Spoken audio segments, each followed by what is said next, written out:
Hey guys, today we're going to talk about all the books I read in January. This is going to be a long one, so if you just want to pick around, I'll have the chapters down here and the timestamp below. Let's go chronologically. The first book I read this year was A History of Wild Places by Shay Earnshaw. This is a thriller/mystery about a man who investigates and searches for a missing woman, and then he goes missing. And then there's also I can only describe them as a cult. It's a collection of people called the Pastoral, and they are in this community, and if they leave, there's like a sickness that overcomes them. I won't tell you anything else because I don't want you to be spoiled. It's pretty easy, I guess, by that half point to kind of figure out what's going on here. I did give this book 2.5 stars. It pissed me off, honestly. Sorry, I just turned another light on. I did vlog about it if you want to see it. I feel like I really am a fan of the beginnings of books versus the end, because there's so much setup and description in the beginnings of most books, because there has to be, and I want that throughout, you know, an entire book. And the last 30% of the book honestly seemed like a waste of time, just because you had already figured out the plot points.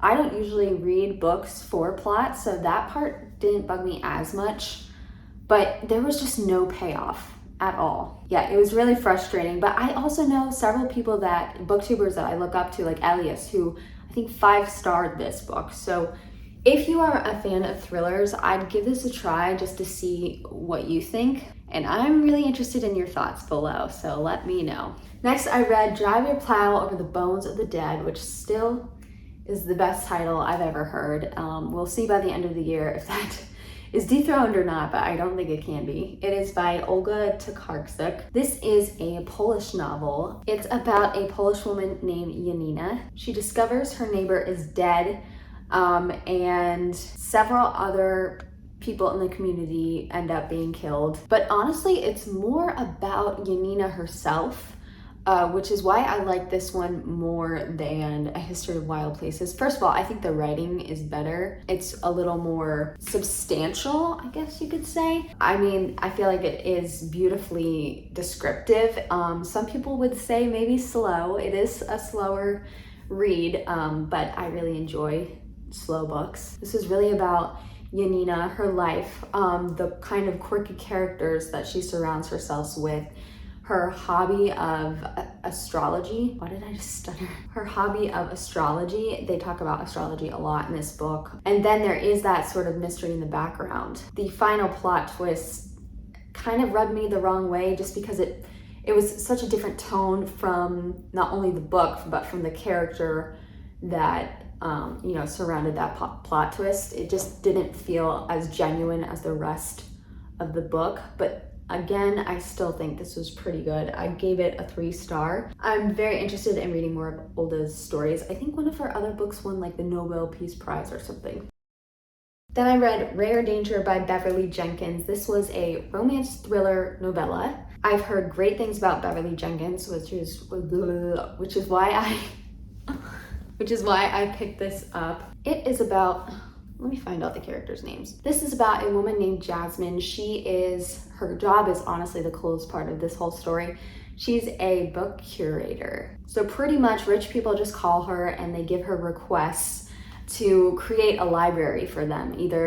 I think she says that there's been celebrities that only like one color of books. There's people who like really old fancy like maps and things like that. It sounds like such a cool job. I just want to read a book about that job. And then our hero of the romance is, I think his name's Tor. Yeah, that's such a cool name. He's like ex-military, he's new to town, and there are 2 chance meetings between the two of them, and just sparks are flying everywhere. And then comes in the thriller part of the story, which actually I enjoyed a lot more than I thought I would. So this man that works with Jasmine, his business partner is decapitated. So the man Jasmine works with goes off the radar and he's missing, and there's like sketchy ass people asking Jasmine about it, and she's getting in danger, getting threats by them. So then Tor and Jasmine kind of try to figure out where this guy is and solve the mystery.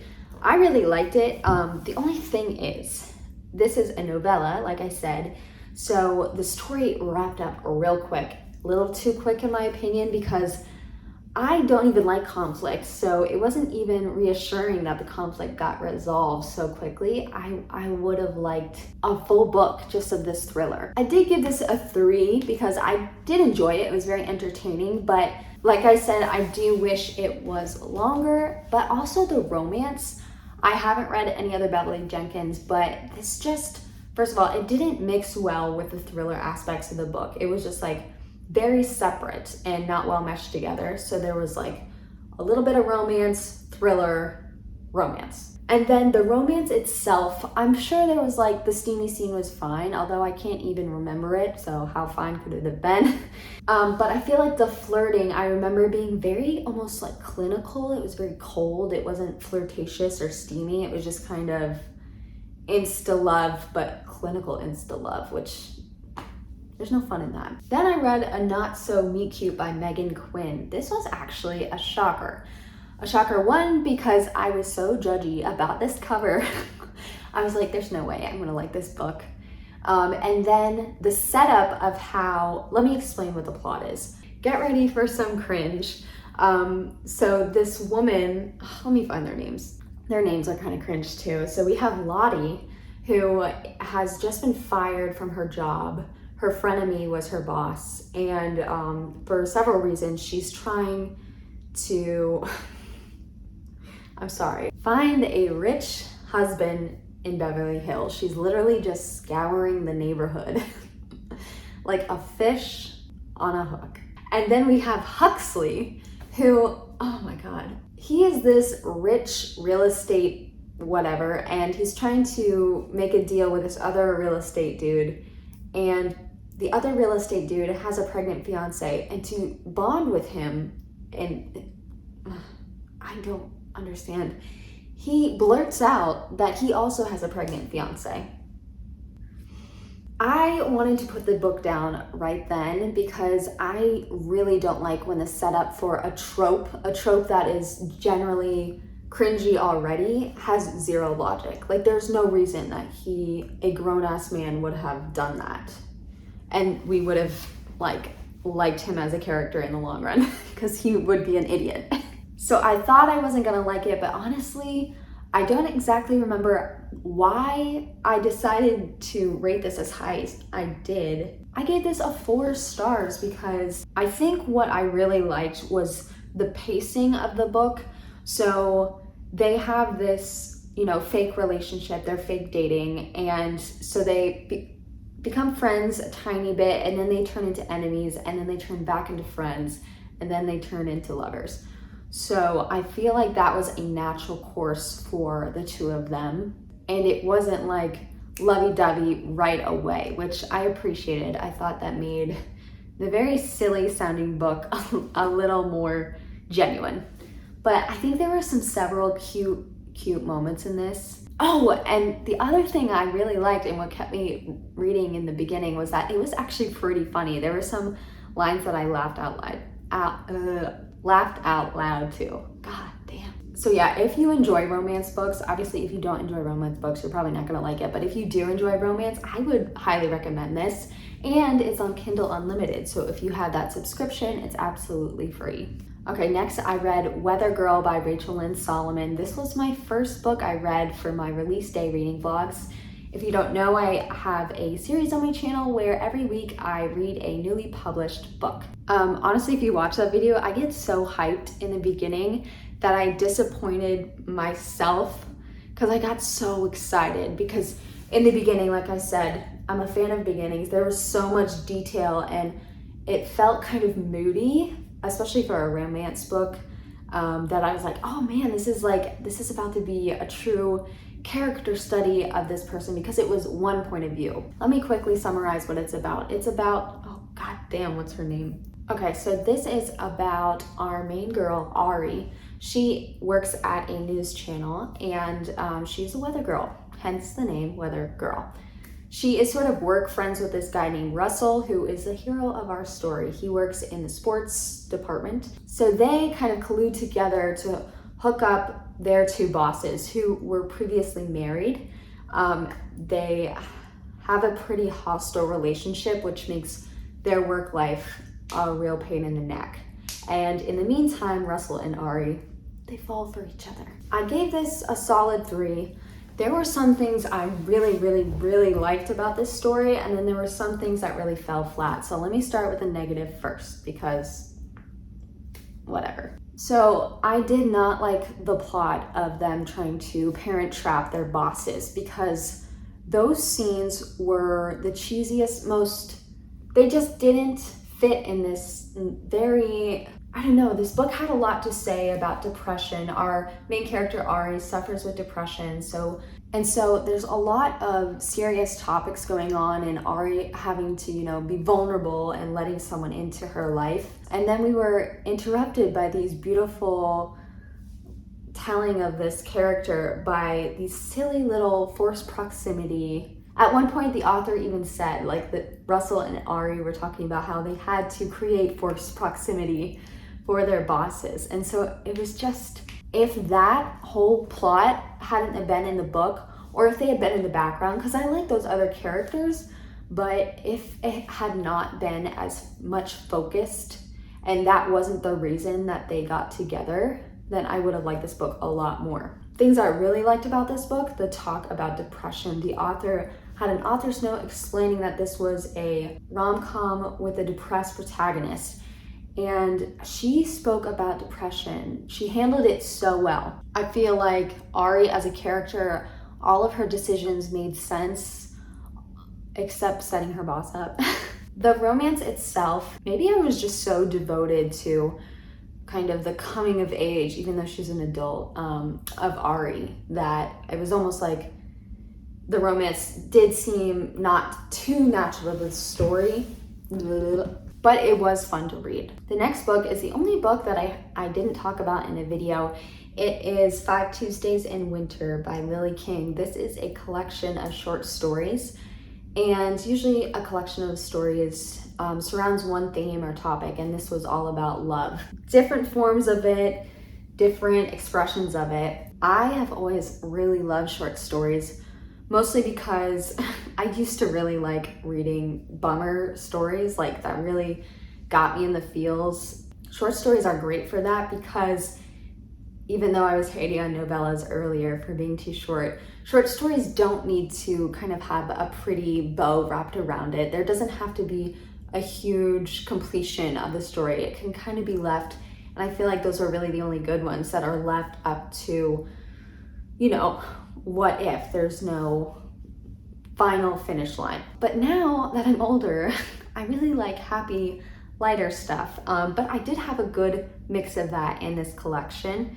So if you like some nuance, if you like a little bit of melancholy, which I think short stories give the best versions of melancholy, then I would try this collection. I'm trying to think of my favorite story. First of all, trigger warning for the first story for sexual assault. I feel like that was quite an opener, the first story. It was called Creature. It was about a young girl who went with this family to babysit their son while they were on vacation. And there was a lot of great commentary on, first of all, just being a young person surrounded by adults, and they treat you like you're invisible, but then you're also like this burgeoning woman, so they treat you like this other being. It was very interesting, and as a woman and someone who was at that age, tagging along with other families, I thought it was almost comical. And then some effed up shit happened, so yeah. My favorite story is probably, it's called When in Dordogne. I don't know if I'm pronouncing that right. I think it's a country. So this is about a little boy, he's probably like in middle school, and his parents go to another country for summer vacation. They have 2 college kids stay with him. So it's kind of like Call Me By Your Name vibes. Much different ending, but it's all about how the 3 of them just become this little family. And it was the kind of story I love to read that's so heartwarming, but also heartbreaking, because especially summer as a child, things come to an end People go on their own ways, and it's the saddest feeling. I like, ooh.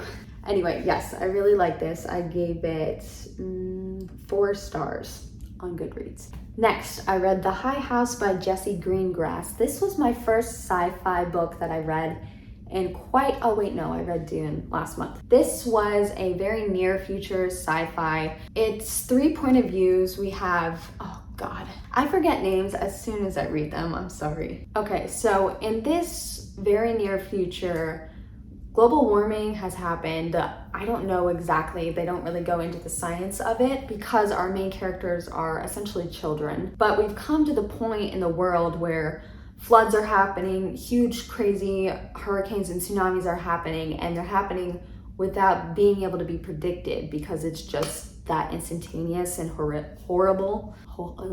So we get the point of view of Sally, her brother Polly, and then another girl named Kara. Sally and Polly grow up with their parents, and their parents are kind of a part of the scientific community, so they're trying to help everyone else.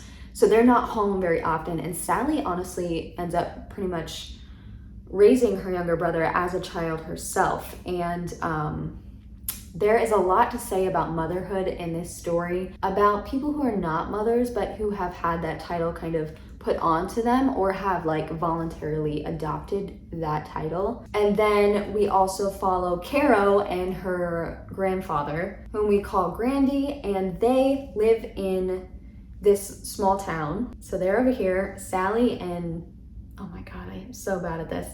Sally and Polly are over here. Their parents are building this house called the High House. It's going to be this refuge for the children, you know, at the end of times. And so it's in the same neighborhood that Caro and Grandy live in. So they ask, I'm sorry, I'm like out of breath. They ask Caro and Grandy to take care of the High House when they're not there. And then at some point, Sally, Polly, Grandy, and Caro come together to live at the High House. And it's about the journey there. It's about these three and their lives and how they grew up. It really doesn't stay in one place. It kind of shifts in a chronologically upward, you know, trajectory, but there's a lot of jumping back and weaving forward and memories.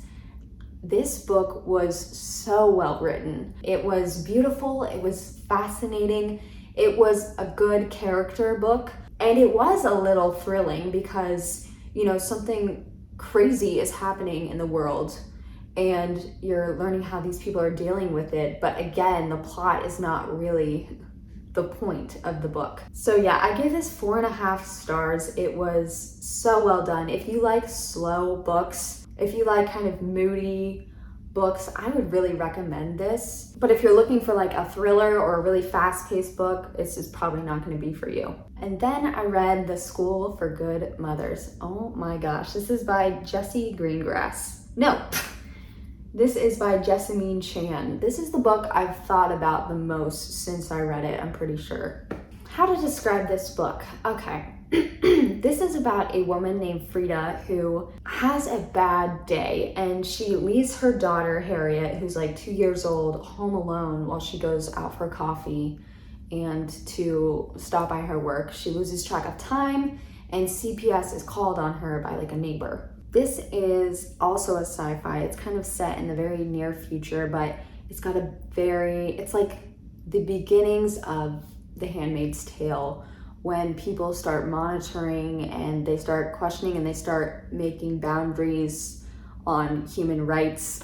This was actually kind of horrifying to read. First of all, there's a lot of commentary on, you know, parents who have screwed up and the difficulties and the hoops that they have to jump through to like get back on track. And it almost is like stories of people getting out of prison and how tough it is for them to get a job, to get their kids back, to just succeed. It's like fighting tooth and nail, and this was a lot like that. So Frida has to go to the School for Good Mothers, and her group is the first ones to have to go through this. And I can't even explain to you what goes on in this school. You have to read it. It's so effed up and so frustrating because they have impossible standards. None of the instructors or wardens are mothers themselves, which is crazy because they have all these guidelines for them that are impossible. Oh my gosh. If you want to read something kind of effed up, but something that has commentary on systems in place today, then I would suggest this book. And if you want a story to haunt you a little bit, I'd say pick up this book. It is very frustrating, not the writing itself, but like the subject matter. It reminds me, like I said, of The Handmaid's Tale. It reminds me a little bit of, what is that book? Girl Interrupted. It reminds me of, if anyone has read Girl with Sharp Sticks, that YA novel, that's actually kind of a spoiler, but yes. And then obviously 1984 with the cameras in Frida's house. You'll understand when you read the book, but my God. I ended up giving this a 4 out of 5 stars. Then I read Magic Bites by Alona Andrews. This is a fantasy novel. Let me try to summarize this quickly. It's about a woman named Kate. She is a mercenary for magical beings. In this world, there are magical beings, there are vampires called the People, and there are also shapeshifters who are like furries. And then there's a bunch of random stuff that, wow. Her mentor's name is Greg, and he was sort of like her uncle. He is brutally murdered, and Kate is enraged and she needs to figure out what happened. So she starts investigating the murder of Greg. She enlists the help of a shapeshifter, I forget his name, but he's very important, who is like the head honcho of the pack. And what ensues is actually a very well-written mystery book. I was not expecting it. I honestly thought this was a romance. There is hints for romance to happen in further books. I don't even know how many books are in this series, but this was actually very good. I was surprised how much I liked it, just because I guess I had misconceptions about what exactly it was. But honestly, it reminded me of The Girl with the Dragon Tattoo. Kate as a character was very fun to read. She was tough, but she wasn't, well, she was a little rude, but she was sassy, but she wasn't like overtly, like annoyingly rude. And she didn't have this like moment of, this is why I'm closed off. Like there were no sob stories in this book. Everyone was just who they were. But yeah, the mystery itself, I had no idea. Like when the bad guy was revealed, I was surprised. But it also made sense, which is the best kind of mystery you want to read, where you're really shocked, but then when you think about it, you're like, oh, there are all these clues. So yeah, if you like fantasy, because there are very fantastical things in this book, but also fair warning, it's very violent. The description, it's gory, it's graphic, which I also kind of appreciated. I gave this one 4 out of 5 stars on Goodreads. And I definitely want to read the next book when it becomes available on my library, so look forward to that. Then I read Reminders of Him by Colleen Hoover, which is my first 5-star read of the year. Oh God, it's getting late, I'm sorry. Never did I think I would 5-star rate a Colleen Hoover book. I've read a couple of her other books before, and while they were very intriguing, or at least entertaining, there was something that stopped me that I was like, okay, come on. But this book got me right in the heart, and I think that's where she stole me. Let me figure out their names and I'll come back with a summary. Okay, this is the story about Kenna, who I think she's 25 years old. She has been in prison for maybe the past 5 years, and she has come back to the town that she was last in to try to get custody of her daughter, at least to meet her daughter. She doesn't even really think that she can get custody. She just wants to meet her daughter. She gave birth to her daughter while she was in prison, so she'd never really even met her daughter. She is somehow responsible for Scotty's death. Scotty is actually the father of the child. That is found out very early on, so it is not a spoiler. And then within the first chapter, I think, Kenna meets Ledger, who is Scotty's best friend, and they have a hookup not knowing who the other is. The rest of the book, I'm not going to give any spoilers for, but it is about Kenna wanting to meet her daughter. She's struggling with maintaining a job, even getting a job with her felony on her record, and just the struggle is real, and you can see how much she loves her daughter despite never having met her, despite being responsible for the father's death. There are some surprises in here. There are, oh my god, I cried so hard. You can watch the video, but wow.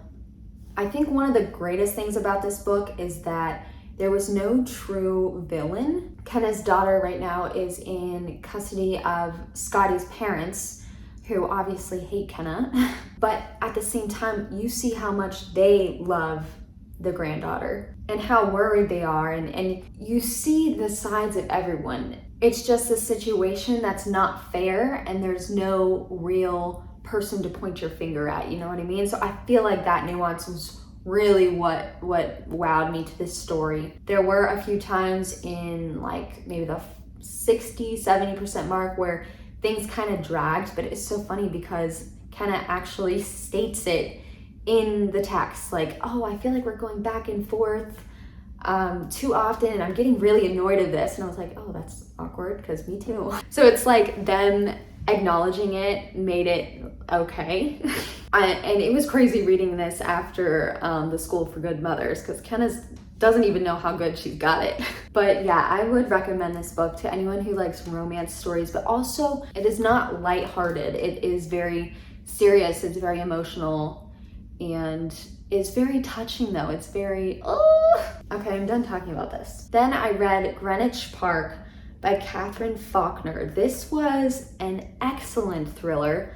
I had almost lost hope. This is a story, there are several point of views, which I had no idea when I first went in, but it's mostly about a woman named Helen. She has a husband, she's pregnant, and she meets this girl named Rachel in her prenatal class. They also live in London, in Greenwich Park. Rachel is kind of out there. She smokes and drinks still, even though she's pregnant, and some crazy stuff happens. Rachel is crazy. Rachel is one of the most messy characters I've ever read, and it was kind of fun reading her, but also very frustrating. Nothing actually really happens until like maybe the 60% mark. When I tell you that the build up to this reveal, or at least the drama, it was so well done. It was, the whole time I was like, I know something's going on, and there are so many parts to the puzzle, and you're like trying to figure it out. I gave like 6 theories in my video about what I think was gonna happen. I actually gave myself my own little plot twist because I had misread something on the very first page.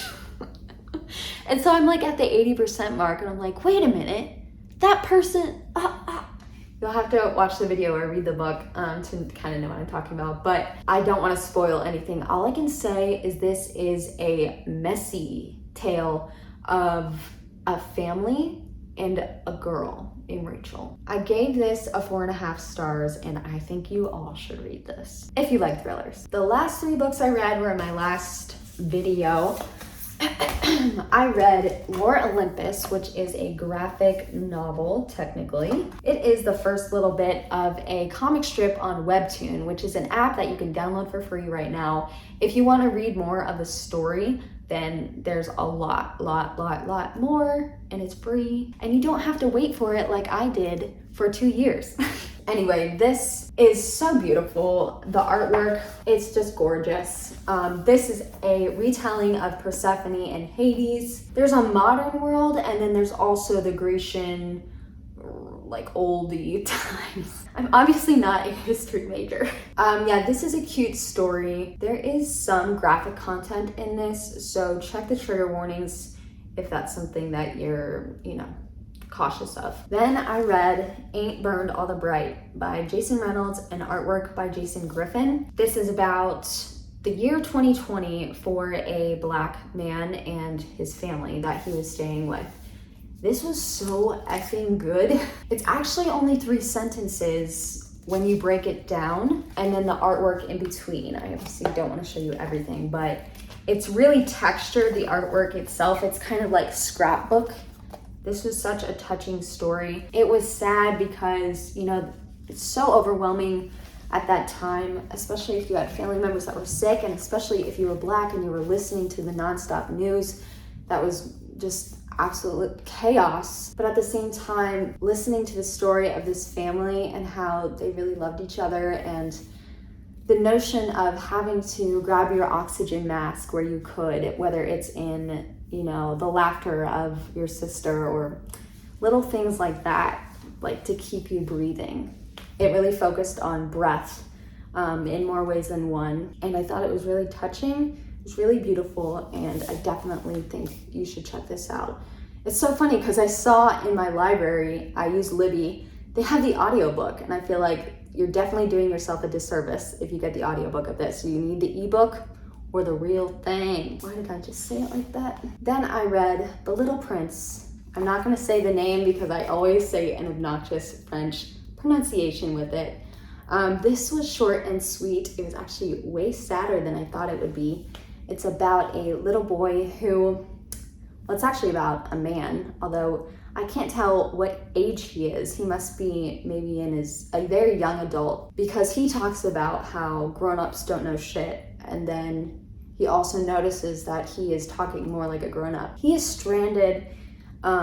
His plane has landed in the desert somewhere, and he comes across the little prince, who is from another planet. They have this sweet friendship, and the little prince talks about all the planets that he's been to and all of the men that he has encountered. The only woman in this book is a rose. The rose is very important to the little prince, and he learns that, well, I'm not gonna tell you what he learns. You'll have to read the book. It really captured the feeling of having to deal with the fact that you can love someone and you can let them go. I hate that. Okay, I think we're done. Wow, so this was my first wrap up. I have got to figure out how to do this more quickly. If you're still watching, thank you very much for watching. And I'm very excited for February reads, and I will see you on Friday for a brand new video. Oh, it's getting way too late, I'm sorry.